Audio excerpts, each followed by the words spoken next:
एक समय की बात है। महात्मा बुद्ध सत्संग चले जा रहे थे। उसी समय उनकी तरफ एक बालक बढ़ा और निकट आकर महात्मा बुद्ध से बोला, भंते, मेरी भिक्षा ग्रहण कीजिए। तथागत ने बालक को देखा, उसकी मुट्ठी में रह रहे रेत के कणों को देखा। उन्होंने अपना पात्र उस बालक के सम्मुख फैला दिया। बालक ने अपनी मुट्ठी का रेत बुद्ध के पात्र में डाल दिया।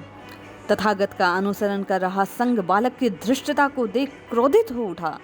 संघ के कुछ लोग उस बालक को दंडित करने के लिए उस पर लपके।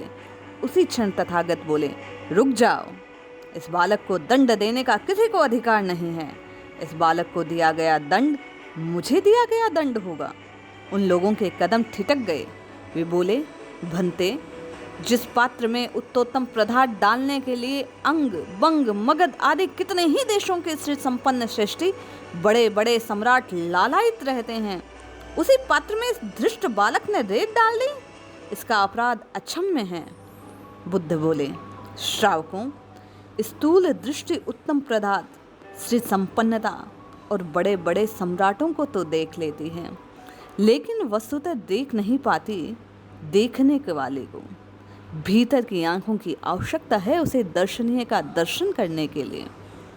वे बोले, भंते, वह दर्शनीय क्या है जिसे स्थूल दृष्टि नहीं देख पाती?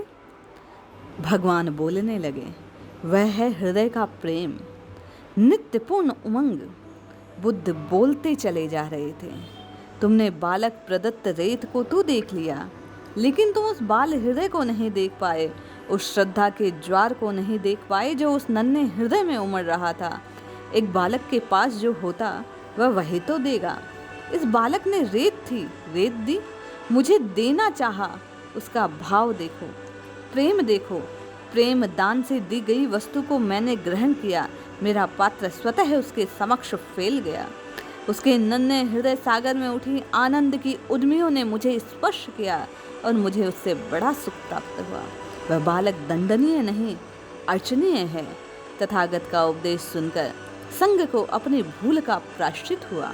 भगवान बुद्ध कहने लगे, हे भिक्षुओं, सुख का हेतु कारण क्या है?